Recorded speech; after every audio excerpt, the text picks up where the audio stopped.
actually YouTube kicking you off? I think it's the streaming software, to be honest. Streamlabs. Yeah, so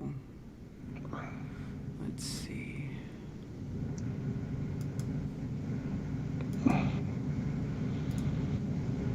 Let's see if it'll reconnect.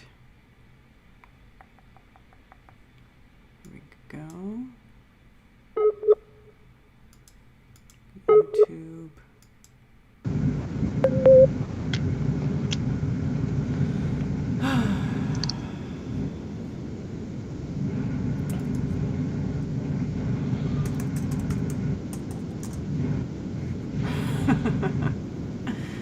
Okay. Let's see. I'm not going to play the Did you put beginning another again. link in that? Did you put another link in that killed video? No, hold on. I got to do it. Follow this link to this video. Now follow this link to this video. Right? It's okay. All right, you guys. We're trying this again. We are Alright. not feeling the shalom. Yeah. Okay, it looks like things are back.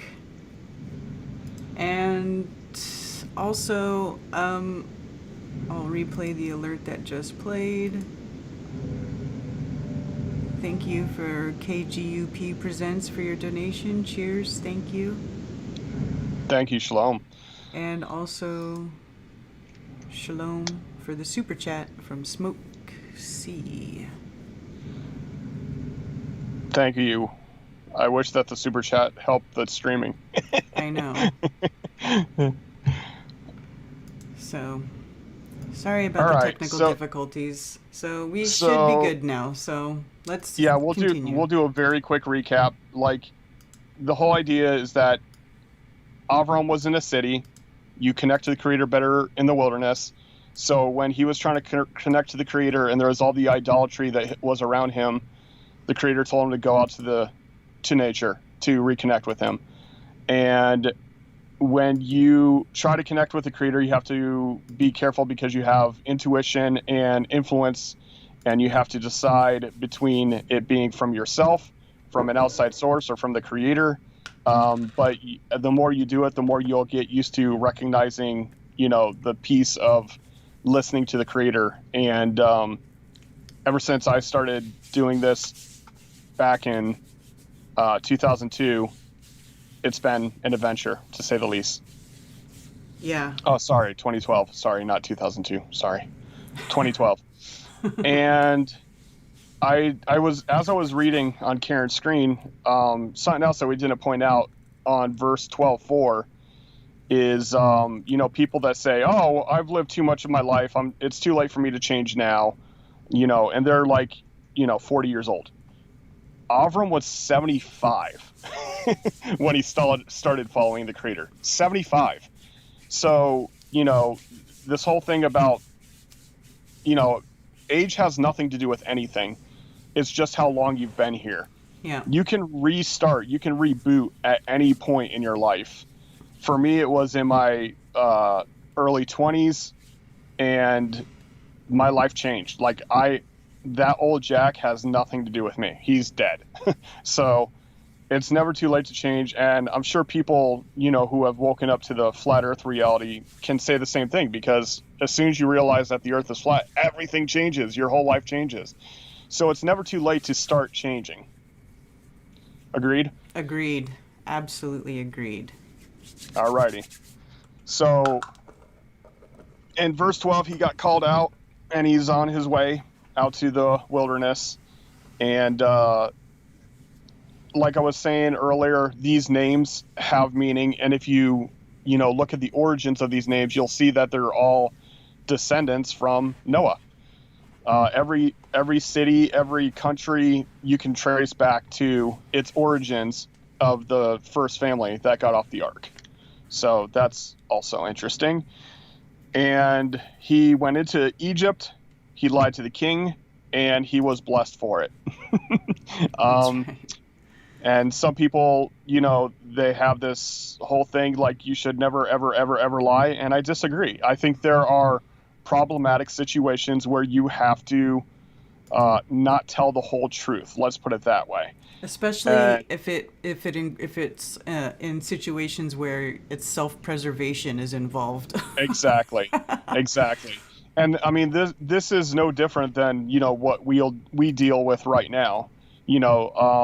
They may think, well, because you're a righteous person, you'll never lie. Therefore, we'll ask you questions that will, quote unquote, entrap you into the answer that we're looking for, right? Anyone who looks into First Amendment right testers and stuff like that, or a situation where people know their, quote unquote, know their rights, and they say stuff like, I don't answer questions, that's valid. I'm just saying, though. Mm-hmm. All right, so we can go to, we can go ahead to 13. All righty. And I see somebody asking about where the other episodes are that aren't on my channel, that aren't on this channel. I have another channel. It's Unveiling This Realm. I have it listed on my channel page that you can link to it. I stream over there when this channel has a strike, and now I'm back on this channel because that channel has a strike. Or I stream live on Odyssey, Twitch, and Rockfin. Okay? So that's where you can see the streams. Every stream is on Rockfin and every stream is on Odyssey. And those are the only two places where all of the series is complete on one channel. Because YouTube sucks. I have been collecting them. If you go to Just Jack Flat Earth and go to Interviews and Hangouts is the playlist, you'll see them all there. Also, my streams that I did with Austin Whitsitt Gets It as well. There you go. And we get into some other stuff. We're not methodically going through the scripture with me and Austin because, we talk about more. It's probably more advanced. Yeah, well, not really. It's not more advanced. It's just we get into other subjects that is not specifically going step by step through the scriptures, but it's all scripture based. Mm-hmm. All of it. I debunk a lot of things in churchianity on Whitsitt's channel. So, awesome. Using scripture, yeah, which send people spiraling. Have you guys started doing that again? Yeah, we did do another Shabbat stream last week, and the thing about Whitsitt is, if nobody watches him, everybody should go watch Whitsitt Gets It. That's WITSIT space GETS space IT.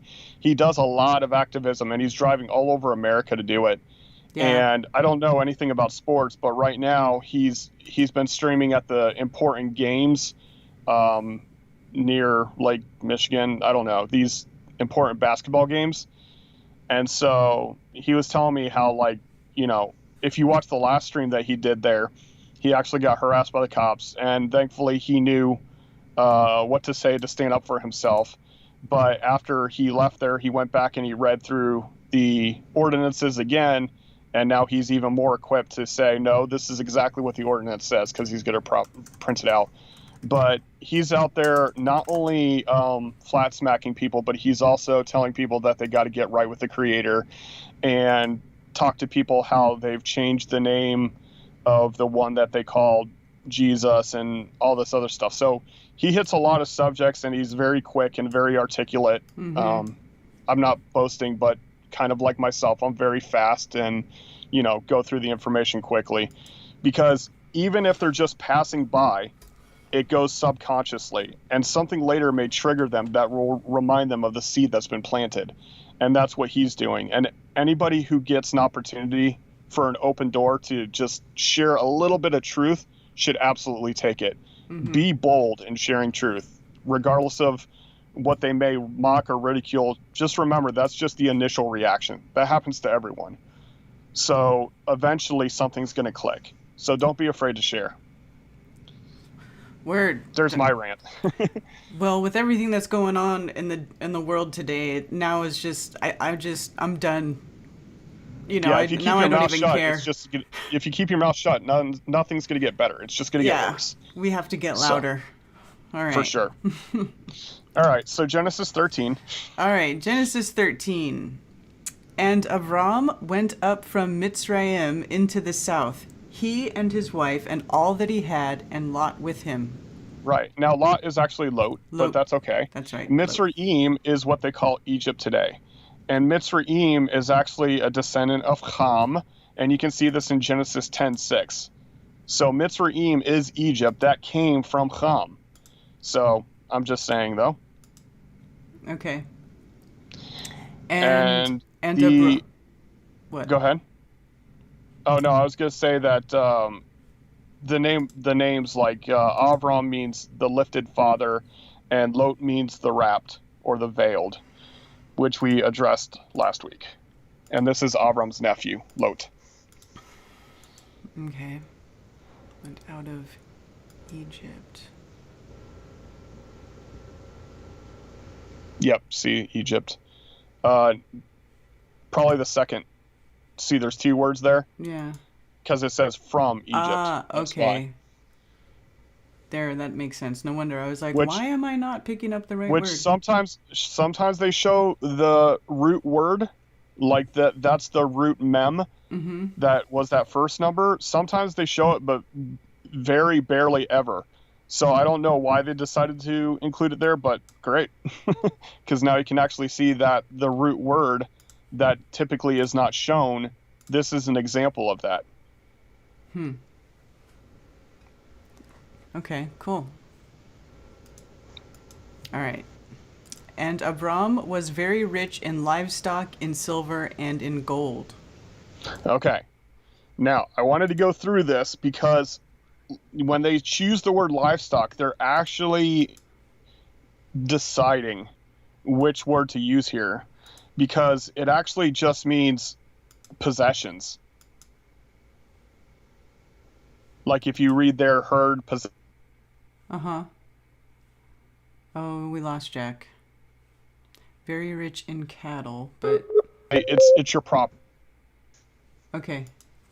You there?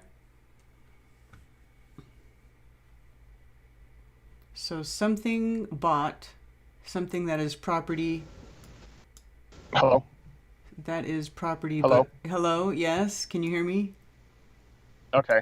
I'm just making sure you can hear me because I keep clipping out. Yeah.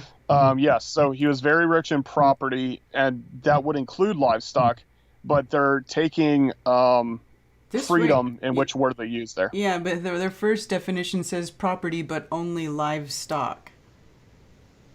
Yeah, not necessarily. Because if you keep reading, it says abstract as well. So how could it be only cattle, you know? I don't know. Anyway. Because it isn't and stuff. All right. And he went on his journey from the south as far as Beit El, to the place where his tent had been at the beginning, between Beit El and Ai. Very good. Now, Beit El is what we would, in the English, Bethel. And Bethel means house of El. And this is not named this until 4 generations later. Abraham, Isaac, Jacob, 3 generations later. So, again, this is Moses writing the history, and he's talking about that location that of Baal. That's where he went to. Mm-hmm. He went as far south as that. A place in Palestine is what it says. I wonder if that's... Yeah, Palestine. Palestine is definitely a new word. Palestine is what they started calling it in the 40s, I believe, is when they started calling it Palestine. No, Palestine was being called Palestine before the 40s, wasn't it? I'm gonna check. Now that we're definitely going off. Okay, we're track definitely here, okay. All right. I just want to look this up.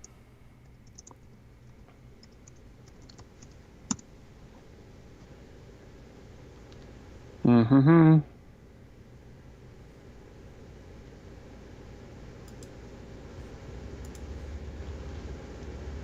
The history of Palestine is the study of Palestine. Well, that doesn't help. Okay.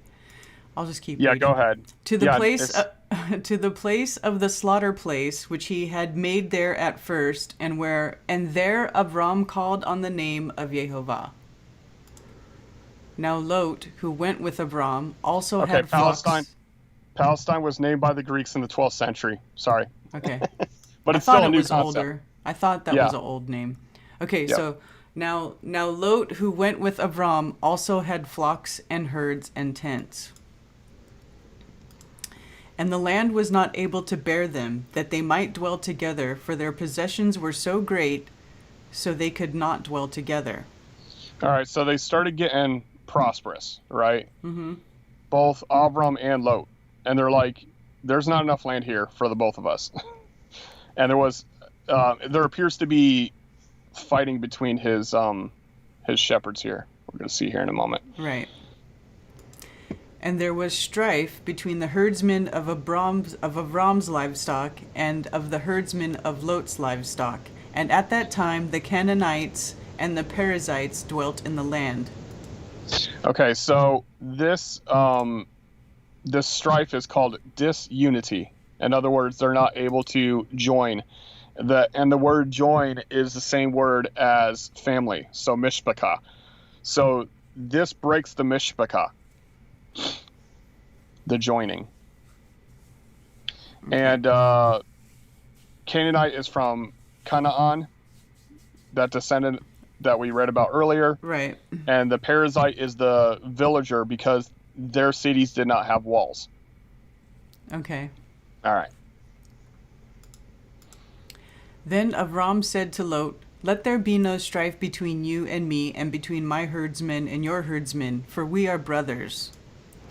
All right, so there's a word that's like not in here that did not get translated. I'm going to go to the KJV.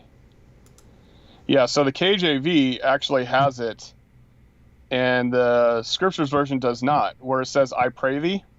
Mm-hmm.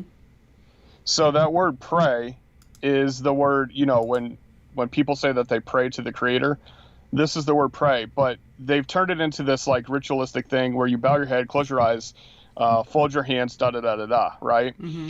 But pray simply means to make a request.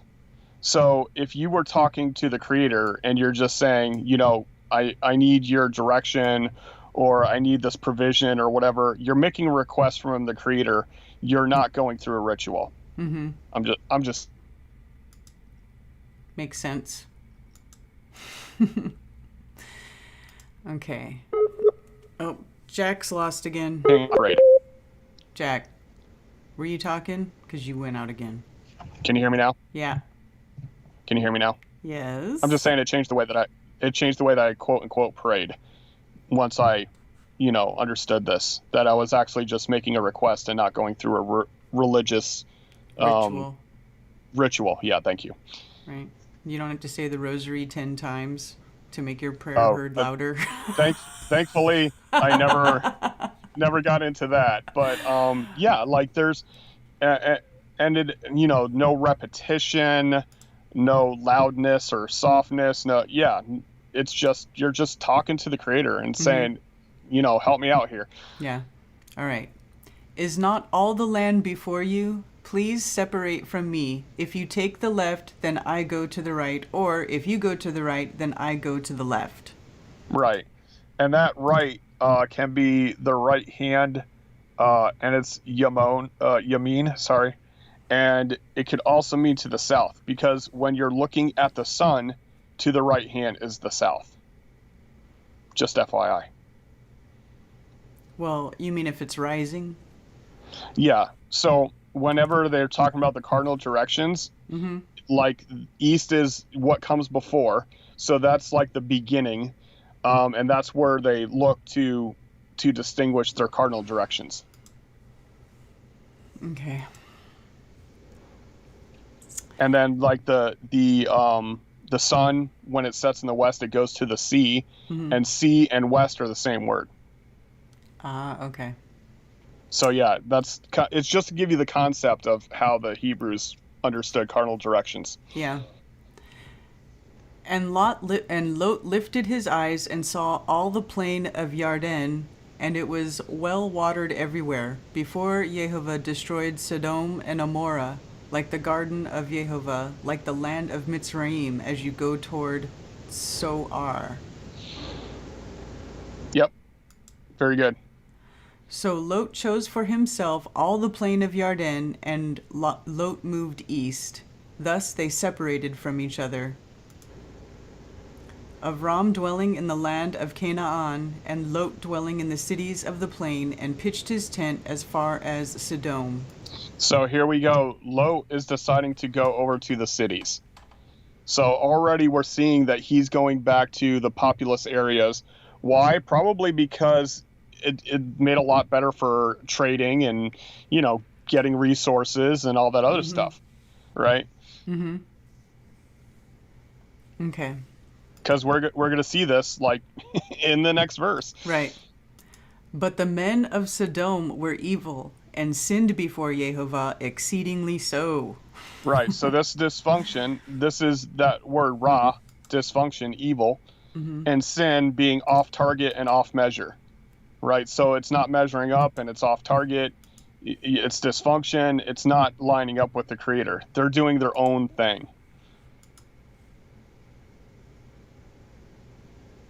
Okay. And after Lot had separated from him, Jehovah said to Abram, "Now lift up your eyes and look from the place where you are, northward and southward and eastward and westward." Yeah, I find this interesting that the Scriptures version is not putting in "I pray thee," right? Mm-hmm. So there's yet another "I pray" or "I plea." Mm-hmm. North is at this one. This is north literally means towards Polaris, which is very interesting. Really? This north, yeah. Okay, let's see. Yeah, please do. Gotta look. It's very cool. Properly hidden, that is dark, used of the north as a quarter. Let's see. You might have to go to the ancients. I'm going back. By implication, to hoard or reserve, figuratively, to deny, to protect. What? Ancient Hebrew. A storing up or hiding of something. I think you clicked on the wrong number. Okay, let's see. Because you said, which one? You North. said northward, right? Yeah. North. So I clicked on north.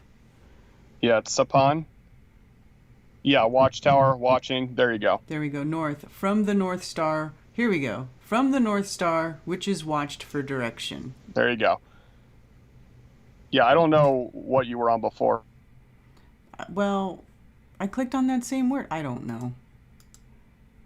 Because I was in Strong's and not Ancient Hebrew. That's why. Can you hear me now? Yes. Can you hear me? Yes. Hello? Hello? Hello? Jack? Can you hear me now? Hello? Testing 1 2. Jack? 1 2 1 2. Testing 1 2. 1 2 1 2. Hello? Are you messing with me? No, I'm not messing with you. Hello? Butthole. Hello? Can you hear me? Not messing with you? Hello? I can hear you. Can you hear me now? I can hear you. Oh my goodness. Okay, I said I could hear sorry. you the whole time. Can you hear me? I just heard hello, Jack, but that's what you always say, even when you can't hear me. Sorry, people in the audience. I'm very sorry. So confused. All right. All right, so north we just saw was toward the North Star. Toward the North Star. As a watch. So like watchmen on the watchtower and all this stuff, it's all rooted in this word. Mm-hmm. And they would know which position to watch. Like they had a cardinal direction. Like you're supposed to watch the east, you're supposed to watch the west, you're supposed to watch the south, you're supposed to watch the north. Mm-hmm. And that was based on the North Star. Why? Because the watching only happened at night. So this is like, the only position in Hebrew culture that had a night job. Just saying though. Okay. And also the North Star never moves. Correct. And this is that word west is that word that I was talking about that also means sea. So it's toward the sea, westwardly. Okay. Should we show that too? Let's show Sure. that too. Sea. Why not? Here we go. Sea. Picture of the hand representing where sea, also the direction of the sea, the west. Yep. Yep. And this is also the same root as Yom. He called the light Yom. Mm-hmm. So that's interesting. So they named sea after the Yom. And when he said the gathered waters, he called them Yamim. So it's the same root word, Yod Mem. Okay. As if the water gathers light or something. I'm just saying, though. All right. For all the land which you see, I shall give to you and your seed forever. Yeah, and this is a repetitive thing throughout all of Scripture that he refers to us as seed and fruit and tree, etc., etc. Mm-hmm. Which is another interesting perspective. And I shall make your seed as the dust of the earth, so that if a man could count the dust of the earth, then your seed also could be counted. I can do that. No, I'm just kidding. One grain of sand. I know, right? That's ridiculous. Arise, walk in the land through its length and its width, for I give it to you. So Avram moved his tent and went and dwelt by the terebinth trees of Mamre, which are in Hebron, and built a slaughter place there to Yehovah. And like I said, I don't like slaughter place. Altar is better. Yes. Whenever it says, it doesn't say here, dwelt by the tempereth trees. Okay, so, yeah. Well, I have a different translation there. There, Avram removed his tent and came and dwelt in the plain of Mamre. Yeah, so it says plain, yeah. Yeah. So the tempereth tree the word plain literally means the land of the oaks. Excuse me. So this is wide open land with oak trees in it. Right? It's not a forest, it's like open land with trees. Yeah, that makes sense. That's kind of how it is actually in parts of the Bay Area in San Francisco. There's big like hills and there'll just be oak trees, random oak trees all over the place. Yeah, it's like that. And the reason that I think the reason the scriptures took freedom there to put the terebinth tree is because it specifies later that he does dwell near the terebinth trees. So I think they're just showing this is that same area that they were talking about later with the terebinth trees. I just don't think they should have done that. Or they should have put it in parentheses or something, you know. Mm-hmm. All right. Okay, so that's the end of so that now I'm picking on my favorite version. Are you saying no version is right, Jack? I'm saying sometimes you need to look into stuff. That's what I'm saying. I mean, it is what it is. That's exactly why we're doing this stuff, to show that even people with the best intention to have the best translation and stuff, they still will put their quote unquote bias into the translation. Right. It just happens. Okay. I speculate a lot of flat earth stuff within these scriptures, so yeah, because that's the perspective I have. Right. But they would have had the same perspective. Jack, and your connection just sucks. Hello. Hello. Okay. Good. Okay. It got really quiet there for a second. Yeah. And exist in Yom. And it came to be in Yom. Okay. And it came to be in the days in Yom. In Yom of Amraphel, sovereign of Shinar, Arioch, sovereign of Elisar, Kedorla Omer, sovereign of Elam, and Tidal, sovereign of Goyim. Very good. Goyim. Yep, Goyim. You ever heard of that before? I've heard that word before. What does that mean? So go ahead and look that up. Okay. I was going to stop you there anyways, but, you know. In KJV, it just says nations, so... Right. Goy, apparently from the same root as this one, foreign nation, troop, animals, or a flight of locusts, Gentile, heathen. Right, so why would one word have so many definitions? It's because it's a group. Excuse me, it's a group. Mm-hmm. So it could literally just be translated as the king of the groups. That's weird. Right, so later it was translated by Jews as Gentile. Well, what does Gentile mean? It means unbeliever to them. Mm-hmm. So, in other words, if they say that you're a goyim, it means that you don't believe in the Creator, which is BS. It simply means nations. And in fact, Israel is called goy in different parts of the scripture because they're a nation. They're a group of people. Huh. So goy does not mean unbeliever. Now, heathen does, right? But they associate the two. Heathen means unbeliever, right? So that's different. But when you do that association and you read, especially when the Jews use it, you know, you and I are the quote unquote goyim because we weren't born in Israel or we didn't convert to Judaism. Well, that's all BS. We are goy because we're of nation, but if you join yourself to the Creator, then you are the goy Yisrael. Mm-hmm. So that just destroys their whole theological nonsense about the goy. I'm just saying, though. I mean, not that we all didn't know it was nonsense anyway. Right.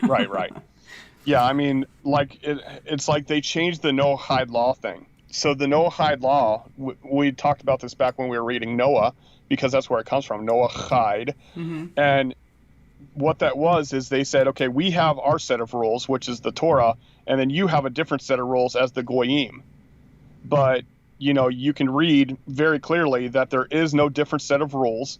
And then they changed the Noahide laws to basically like, we're the only ones that, being Jews, we're the only ones who get to like stick around and everybody else needs to get wiped out type of thing. You know, it gets crazy. Yeah. So, alrighty. All right. 14:2.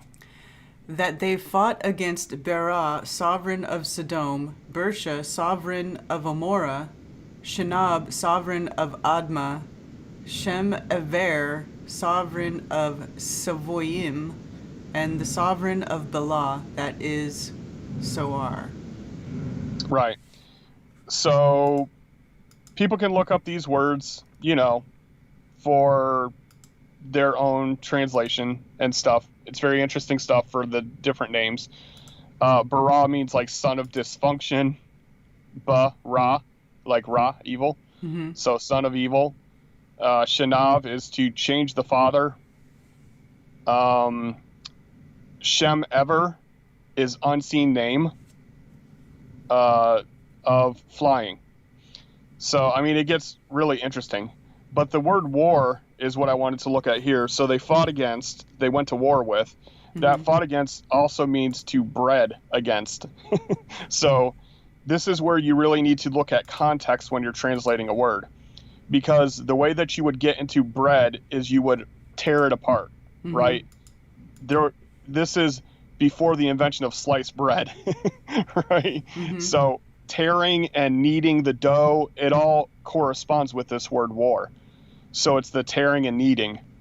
So like as people like, you know, mashing into each other and tearing each other apart and mashing into each other and tearing each other apart, like when you knead dough is the same word for war. Mm-hmm. Interesting.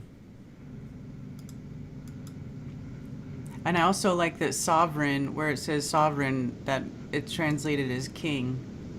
Right. So sovereign, the reason that they use sovereign there is because it can be translated pharaoh, king, prince. So different regions have different names for their quote unquote sovereigns, right? Mm-hmm. They're Jack.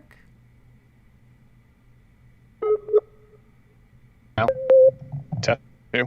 Hello. Testing. Yes. Can you hear me? Yes. 1 2 1 2. Yes. Okay. So yeah, king and kingdom, all the same root word, but they use sovereign because there's different titles for these sovereigns. Mm-hmm. All right. All these joined together in the valley of Siddim, that is the Salt Sea. Right. Now, how could a valley be a salt sea? Well, because it wasn't always a salt sea. That's an interesting thing. Yeah.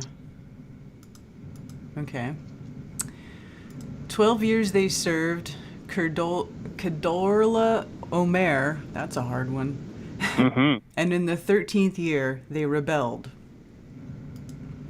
And in the 14th year, Kedorla Omer and the sovereigns that were with him came and struck the Rephaim and the Ashtaroth Karnaim and the Zuzim in Ham and the Amites in the Shaweh Kiryathaim. Holy smokes. and the W can be pronounced as a double V, right, Shave? Mm-hmm. Okay, so Rephaim, there are times where the angels are called Rephaim, and Rephaim are later described as giants, but they're actually called the healers, which is very interesting. And the Ashtaroth is the Rapha, plural. Rephaim. This is saying it means giant. Yeah, it doesn't mean giant at all. Let's see. It means healers. Cure, See? heal, physician, repair. Weird. Yeah, but they're later described as giants. That's why they can do that. Were they giant Right. healers? Yes, they were giant healers. They were Yes. giant healers, okay. Yep. Now, they're described later as giant. They're not defined as giant. You understand what I'm saying? Mm-hmm. So when they go to war with the Rephaim, they said, hey, these dudes are really freaking big. So that's the association. So they can just put that in for the definition, but it's not definition. It's just referred to as giants. So the other one I want to look at as Ashtaroth. Ashtaroth is where you get the Asherah poles and Ishtar and Astarte. This is the feminine deity of sex and war. Ashtaroth, the double horns, a symbol of the deity, a place east of Jordan, Ashtaroth Karnam. Let's see. Also,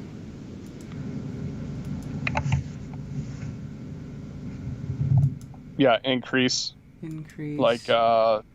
Ashar. Sexual prosperity, if you will, and fertility. So this is where we get Easter. To be wealthy, rich, riches, the riches that make one wealthy. Yeah, that's Asher. But Ashtar wrote, that's where they add the tav in there. Mm-hmm. That's what makes it the deity-s. Okay. The the goddess of fertility and war. Okay, there's no ancient Hebrew for that one. No, you have to go to all the way root. to the root. Yeah, exactly. But I mean, this is Here we go. You can look it up historically. False goddesses in the Canaanite religion, usually related to fertility cult. There you go. A city in Bashan, east of Jordan, given to Manasseh. Yeah, and you'll see later in scriptures where they have to deal with Asherah poles, and they'll have a Asherah altar with a tree next to it, and that tree represents the missing member, the missing genitalia member of her son Tammuz. But this is historic. This is not written in the scripture. But you can see where Israel becomes evil and they start worshiping Tammuz. So Tammuz is mentioned, Astra is mentioned, but the way that they did their worship is in the Canaanite history, so you can actually see it from them. But basically child sacrifices and orgies, the typical nonsensical stuff. All right. And when I say orgies, I'm not talking about consensual either, so it's bad stuff. But anyway. Okay. And the Horites in their mountain of Seir, as far Very as good. El Paran, which is by the wilderness. Yep. And El Paran is the deity of decorations. That's funny. And they turned back and came to En Mishpat, which is Kadesh, and struck all the country of the Amalekites, and also the Amorites who dwelt in Hatzetsin Tamar. Okay. And the sovereign of Sodom... Oh, we lost Jack. Hello? Hello? Yeah, I'm back. Okay. Can you hear me now? Yes. Okay. You're at verse 14:8, yeah. Okay. And the sovereign of Sodom, and the sovereign of Amorah, and the sovereign of Admah, and the sovereign of Seboim, and the sovereign of Bela, that is Soar, went out and joined together in battle in the valley of Siddim against... And joined together, the joined together here is not the same join as family. This is why English and Hebrew are different. So there's different words that we translate as join. But this literally means to make an arrangement, make a plan. Okay. So they're going to war, so they're conspiring, basically. Okay. Siddim against Kedorla Ormor, sovereign of Elam, and Tidal, sovereign of Goyim, and Amraphel, sovereign of Shinar, and Aryak, sovereign of Elasar, 4 sovereigns against 5. Yeah, and the other thing that you should see here is Goyim may not necessarily be a capital G type of scenario. In other words, he was a sovereign of the different groups rather than the sovereign of a group called Goyim. You understand what I'm saying?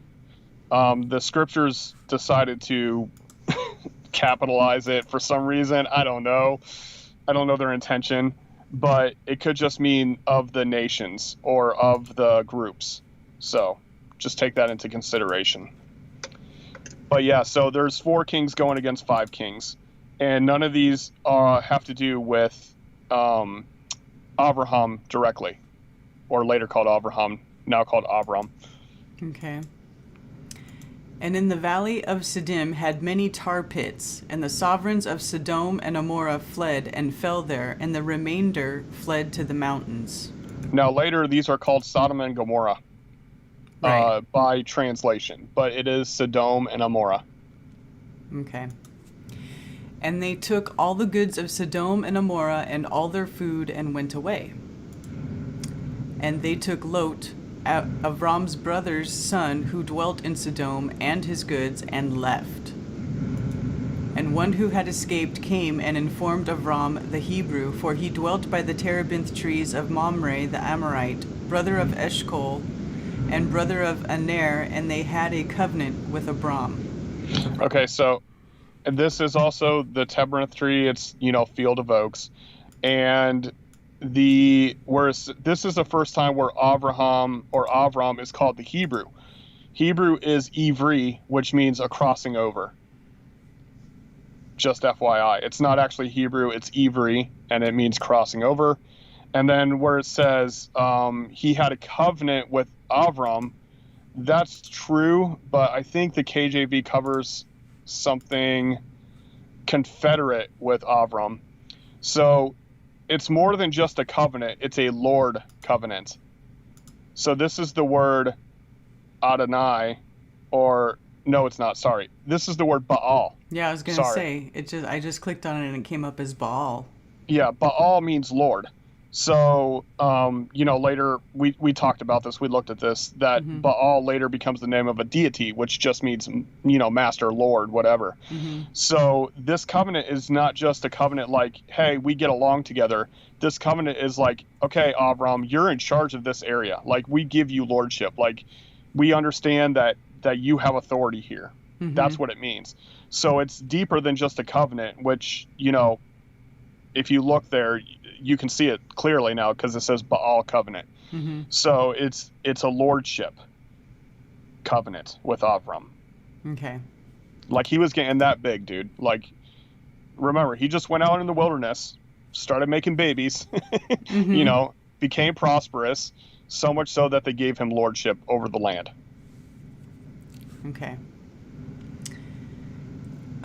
And when Avram heard that his brother was taken captive, he armed his 318 trained servants who were born in his own house and went in pursuit as far as Dan. So population was definitely growing. He had 314 warriors within his tribe. Mm-hmm. And then Dan, this is 4 generations later. So how could they go to Dan if he's not even around? Well, that's what the name of the land is, dedicated to Dan in the future generations. Okay. And he and his servants divided against them by night, and struck them, and pursued them as far as Hovah, which is on the left of Damasek. Yeah, so later this is called Damascus. Mm-hmm. So Damascus is probably more familiar to people.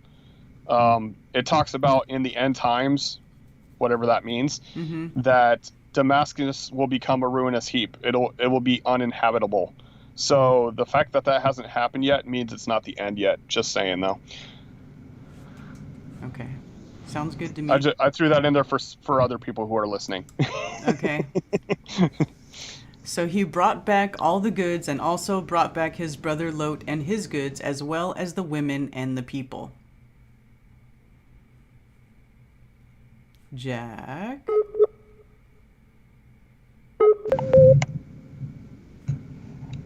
Hello? Yeah, I knew I was breaking up because I couldn't hear you. So Yeah. can you hear me now? Okay. Yep. Okay. All right. So brought back all the goods, Mm-hmm. and goods can also be called his collections, and brought back his brother Lot and his goods, and as well as the women and the people. So you got 5 against 4, 5 kings fighting against 4 kings, and Avram goes in here with his measly 318 people and knocks them all out to save his brother. Now, granted, he probably had the element of surprise, right? Right. Because he didn't go out to war with them. They were probably camping out, and he probably snuck in there and took the 318. Well, it says they did it by night. Yeah. So that's yeah, definitely what they did. They snuck in there. Saying, they did like a guerrilla operation. Exactly. I don't think that they went in there with torches blazing and trumpets bleeding, and they just went in there. They snuck in there and wiped out, all the kings Mm-hmm. to get to his brother.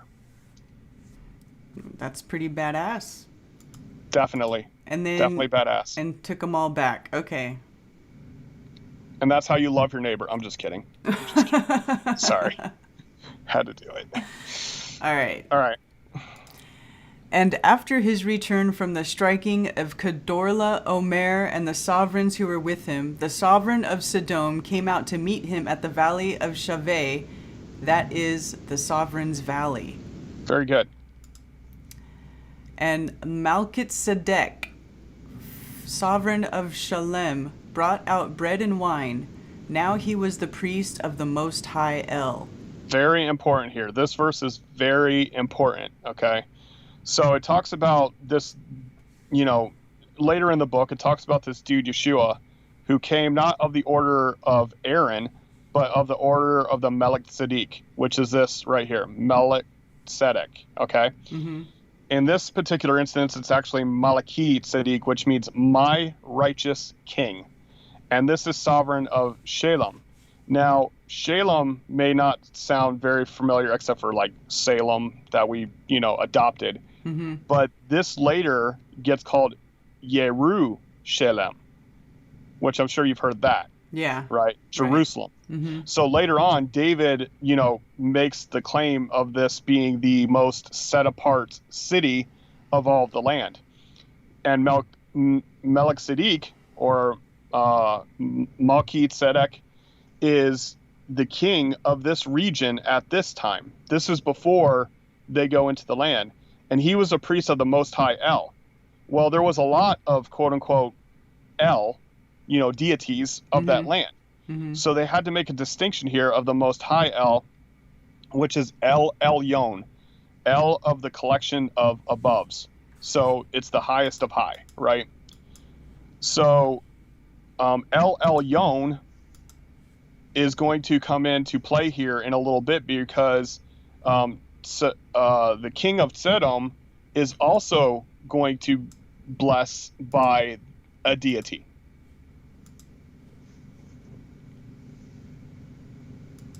Oh, wow. The root word is Allah. Yes. Allah means to raise up. That sounds familiar. Mm-hmm. Yep. Does. All right. Okay. And he blessed him and said, "Blessed be Avram of the Most High El, possessor of the heavens and the earth." All right. So we're talking about the big cheese here. We're talking about the creator. Mm-hmm. Okay. And blessed be the Most High El, who has delivered your enemies into your hand, and he gave him a tenth of all. Yeah, I don't know why it doesn't just say El Elyon, right? It's kind of reverse, right? Most High El Most High, Mm-hmm. But El Elyon, who has delivered the enemies into your hand, and he gave him a tenth of all.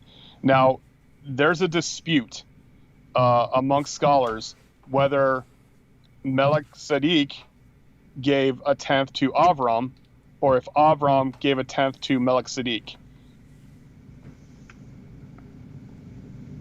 But yeah, that's for people to figure out on their own. Well, it says Avram blessed by Melchizedek. Right, but don't forget Melchizedek. the order of words in English is, per translation. It says, "And do bless El Elyon, that which delivered to him tithe from all." So it's it's kind of like, it's kind of hard to distinguish because there's no action to distinguish who the tenth was given to. I'm just saying, though. Yeah, and then okay. And the sovereign of Sodom said to Avram, "Give me the people and take the goods for yourself." He's like, "Dude, I just want the people back. You take all the loot." Okay, so that does make it seem like maybe Avram was the one giving him stuff, or trying to give him stuff. Oh boy.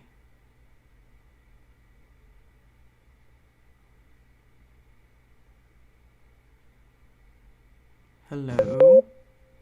1, 2. Hello. Hello. Hello. Can you hear me now? Yeah. Testing. Okay. Yes. My goodness. All right. So you were saying what now? I was saying that line there, that makes it sound like it was Avram who was trying to give Melchizedek a tenth to Melchizedek. Right. Yep. Okay. But Abram said to the sovereign of Sodom, "I have lifted my hand to Yehovah, the Most High El, the possessor of the heavens and the earth."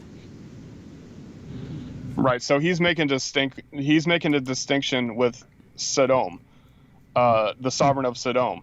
Mm-hmm. Like, he's like, "Oh, dude, I just want the people. You take all the loot. Mm-hmm. Even though I was the one going to war, you can take all the loot." Yeah, so he says, I've raised my hand, I've lifted my hand. So he's saying is he saying that he made a promise to Yehovah? Yep.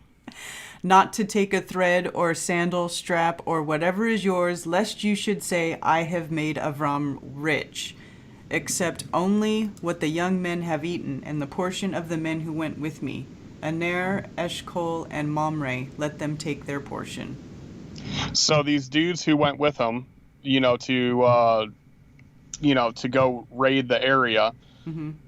they're going to get a portion. But Avram's like, dude, I don't want you like coming up later, years from now, saying, yeah, I'm the one who made Avram rich. I gave him all the loot from that war with the 9 kings. Mm-hmm. And so, Sodom also had, deities that he would, worship and bless by. And so he's making a distinction. I swear by the Most High El Yehovah. So he names him and says the Most High El and the possessor of heaven and earth. And that's Shemayim and Eretz, of course. Mm-hmm. Let's go back really quick to, where is it? 14:18. Okay. So Shalom is also Shalom, right? This is the completion piece. Like everything that you need is there, therefore you're at peace, okay? But the bread and the wine thing is a practice that's done throughout, like, Israel culture all the way up through Judaism, and now they have extra rules added to it and stuff. But breaking of bread is a way to end war. And it's also a way, if you want to join families, you would break bread, right? Mm-hmm. And this goes through multiple cultures to this day. Like if you really want to like make a joining with two peoples, you would share a meal together, right? Break bread. And this breaking of bread is that same word that was used for war. So on the negative sense of the word, it's war, but on the positive sense of the word, it's bread. And this is very interesting because the bread and the wine is also something that happens in the New Testament, and I'll let people look that up for themselves to see what I'm talking about there. But this is not a wafer and a little cup, a little plastic cup and a little round wafer in a church. This is an actual breaking of bread. It's an actual connection between two peoples. And this is something that they did on the regular, not just once a week. I'm just saying, though. So this is not a religious New Testament thing, is what I'm trying to say. Okay. You know what I'm talking about, bread and wine? Like the communion. Yeah. Okay. So Yeah. it's not. That's what I'm saying. It's not that. There's no round disc wafer and little shot glass of wine. Right. You're not committing cannibalism in effigy. Correct. Yes, exactly. Yes. There is symbology of, the breaking of the bread, and there's symbology in the drinking of the wine. And the way that it's done today in practice is they say Baruch atah Adonai Eloheinu melech haolam, B'rei Pri Hagafen, and Hamotzi Lechem min haaretz. So this is who bring blessed be, they say Adonai, but it's Yehovah, King of the universe or King of eternity, who brings forth bread from the earth and fruit from the vine. So it's not blessing the bread and it's not blessing the wine. It's blessing Yehovah. It's blessing the Creator for provision. It says, so the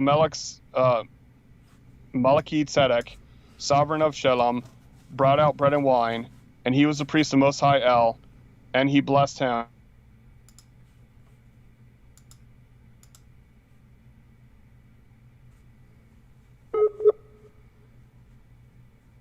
And said to Yah, blessed be Avram of the Most High El. But the verses break it up. It gets mixed up. Okay, yeah, you broke up there for a sec. Oh, I broke it up too? Yeah. Can you hear me now? Yeah. I said the verse broke it up and then I broke up. Yeah, That was funny. Because you said, and he blessed him and said... Yeah, so when it says, and he blessed him, that verse breaks it up there, Mm-hmm. but it actually says that he blessed the Most High El. It says he was a priest of Most High El, and he blessed him. And he said, blessed be Avram of the Most High El. So he's blessing the Most High El, and then telling the Most High El to bless Avram. So he's blessing both the Creator and Avram. Okay. Not just Avram. It just gets broken up with the verse. So. Yeah. Alrighty then.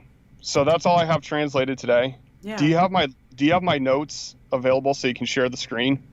So you can show people what I go through? Yeah. I think people would get an interesting perspective on that. Okay, let me see if I can. Because I don't just wing it. It's not like me and Karen get on the stream here and I'm like, oh, let me look into this verse and try to pull something out real quick. You know, it's not like that.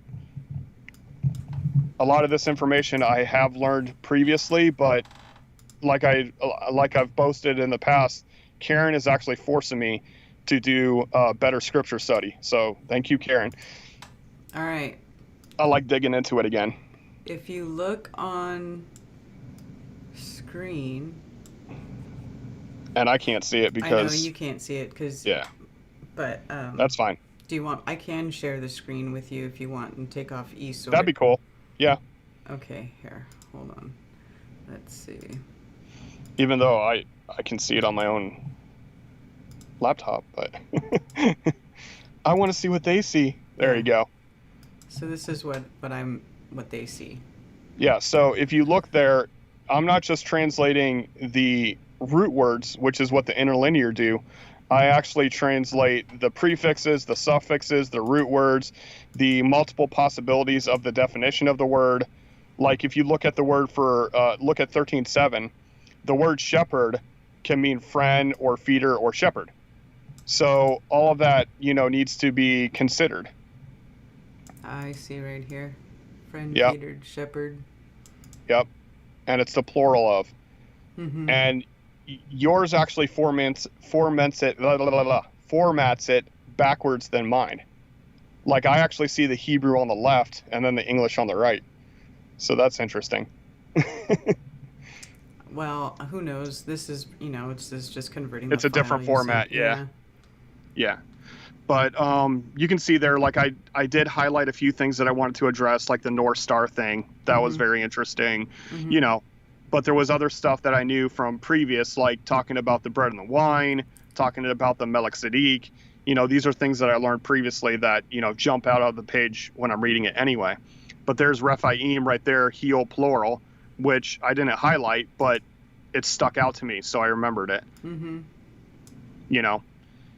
So this is the process that I go through every week, where I break down as much as I can. And the reason that there's a little % sign with the highlighted orange is because these notes can be incorporated into eSword to where you click on the verse and it'll bring you to that verse within eSword. But it doesn't. I'm going to play with this later and see if I can get it to import. That would be awesome. Yeah. Yeah. Because we tried it. I tried to import my notes to Karen before, but she has the Mac version and I have the PC version, and there was some kind of issue there.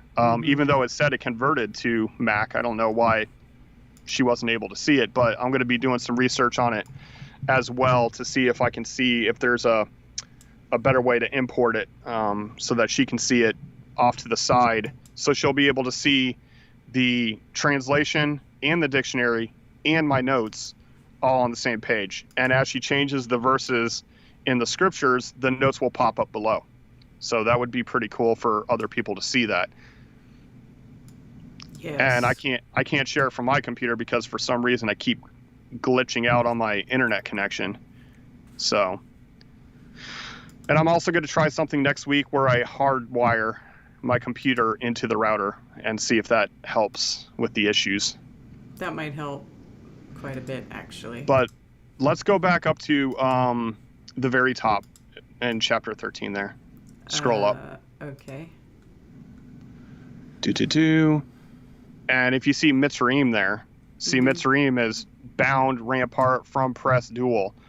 And that sounds like very broken English to a lot of people. But to me, this makes sense. Like it's two bindings or two ramparts.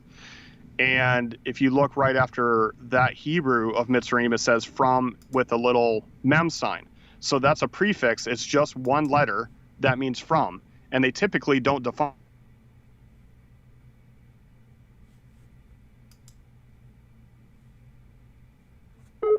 Which was interesting.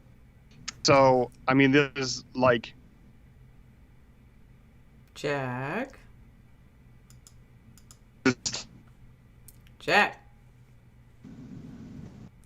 Right under the word Avram. Jack, you broke up. I couldn't hear what you were saying there for a second. Hello. Hello. Hi. How are you doing? Okay, so right below Avram, and excuse me for coughing. I hate that when people do it on their streams. I'm so sorry, people. Right below Avram, it says and all, the very top line, middle. See, okay. And all? Mm-hmm. That's just 3 letters, and it's 2 words. Okay, gotcha. So, I mean, this is the process that I go through. You know, I hope people appreciate it. You know, but I also do it for myself. You know, I like digging in and translating stuff fully. Yeah. Let's see, like the city Hai or the land Hai, which means the ruin, the twisted, like all sorts of fun stuff. Yeah. Well, that does look like a lot of work. Yeah, my wife is bittersweet about the whole thing, because she's like, yay, you're finally getting to share this information with people, but man, you are taking a lot of time doing it. Yeah, but like, now it'll be out there and it'll be done. Exactly. Yeah. And I seriously appreciate it, and she does it too, because she's seen the comments that I get. You know, she's heard the phone calls that I have with people that are excited to learn this new information. You know, and I'm not trying to like convert anybody into a religion. What I'm trying to do is get people to look at the book themselves. That way they can see the information that's there that has been, you know, hidden by translations and religions and everything else to try to control people.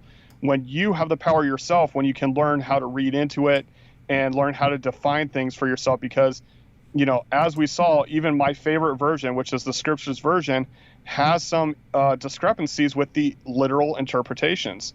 So it's up to me, or in, you know, their case, them, to not trust me. Like, they can go through this same process that I'm going through. They can use the same software. You know, it's really a good, you know, program to be able to dig in yourself. I had people asking me about premium downloads and stuff for the software. I suggest you just do what is there for free. It's definitely enough for, you know, surface level understanding, where you're not getting so much twisted in their religious perspective when they're writing their, you know, translations or dictionaries. So, you know, we should have done it ahead of time. But we had so many like glitches at the beginning of the stream. Mm-hmm. I'm willing to answer questions about the first 14 chapters we've gone through. If people want to type in chat, like just put a couple of question marks first and then type what question they want to ask. I do get mingled questions, even though if we put specifics on it, I've done it in other chats where I say, okay, ask me about this subject, and they ask me about something completely off the wall type, you know, questions, philosophical and religious questions. So, all right. Yes, well, Amel Walk, I do have a great wife. Yes, he does have a great wife. I like her a lot. I love her. Yeah, my wife, Mrs. Karen, we're going to go visit her again real soon. They're tight. They're good together. Yeah. So does anybody have any questions that you want to ask Jack while we got him on the stream, while we're here? Let's just see if anybody has any questions. Yeah, I agree. Bible supports flat earth. If the truth doesn't lead you to Yahuwah, which is another pronunciation of Yehovah, then question the truth you're hearing. I agree 100%. If they're leading into, you need to put money into this building so we can build a bigger building to bring more people in to charge more money, there's a problem there. It's a serious, serious problem there. Salted Cedar said, I didn't know there were many L's, thought there only one Most High. Well, L Yeah, doesn't mean Most High, right? Correct. El Elyon means Most High El. So that is specifically speaking of the highest deity. Now, Melchizedek did not have multiple deities. He only had one, but he had to distinguish because there were people who had a lot of deities, and El just means strong one. So a strong leader. So a strong leader could be a man, it could be a statue, it could be a metaphysical deity that they're, thinking up or whatever. But this is why there's a distinguishment between El Elyon, which is the Most High El, which is the possessor of heaven and earth, the Shemayim minarets, to where, they could distinguish, okay, we're talking about that one that started everything. And even though the cultures had multiple deities, they still believed in that high. Oh, Jack.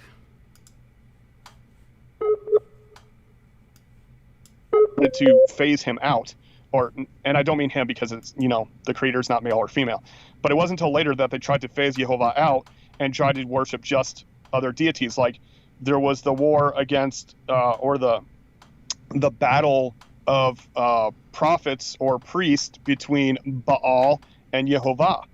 And in English, they both mean Lord. So it's like either the Lord is God or the Lord is God. When in actuality, there's a contest of if Baal is the El, or if Jehovah is the El. Now that is the hey, the is a specific, what's the word? It's not like a car, it's the car, right? Mm-hmm. Like the L. Mm-hmm. Okay. Jack L. like the crazy dogs. Yeah. Anyway. But yeah, right. Karen L, Mike L. Right. Well, Mike L, that actually comes from who is like L. That's what Michael means. So yeah, so I guess no questions there. There are some. I see one. Hold on. There's one in. I don't know if you can answer this. It says, "Why is there so much confusion about being prosperous or not being meek or be meek, own nothing?" Well, the whole idea of owning nothing is definitely a New Testament philosophy, and I think that this was pushed really hard by the Catholic religion, because all of the prosperity of the land went into building or converting, I should say, temples and cathedrals and other such things. Yeah, so right. Freemasonry is the manipulation of knowledge, right? So knowledge is not bad, but if you're using it to control people and nations, it's very bad. Right? Especially if you're like, oh, it's occulted knowledge, like it's hidden knowledge so that we can control everything. So knowledge is not bad, and prosperity is not bad. I'm blessed, right now I'm not blessed with a job or income, but I'm blessed with property, I'm blessed with family, I'm blessed with this community that I'm a part of. Mm-hmm. I feel very, very blessed. Absolutely. All right. I guess that's it. All righty. All right, you guys. Thanks for joining us for another episode of Anti-Religious Scripture Study with Karen B and Just Jack. And we appreciate you guys being here with us. I will keep streaming this particular show on my main channel. But Strange World and Unveiling This Realm, I'm not sure. If I do stream them on YouTube, they definitely aren't going to stay up there, or I may not stream them at all, or I may partial stream them on YouTube and turn it off and go to the other places. But as far as that goes. So I would encourage you guys to either go to Odyssey or Rockfin or Twitch for my other streams. But the scripture study will probably still stay here. And I probably won't do much else so that I don't lose this channel. Probably promote Cool. Oktoberfest and do scripture study, and that's it for now. Yeah, that would really be a bummer if you lost the channel. But I don't know, and maybe I should ask off the screen. I don't know. But if I copy a link to the video onto my page, if your channel goes down, do they get erased? Yes. Okay. If you're linking to my channel, if you're like okay, yeah, you would have to download them and upload them to your channel if you want them to stay on your channel. Will do, and I'm going to do that. Okay. Just in case. I've been backing them all up. I've been saving them on my hard drive. Awesome. So, good deal. All right. All right, love you all. All right. Shabbat Shalom Mishpachah, which means peace to my family.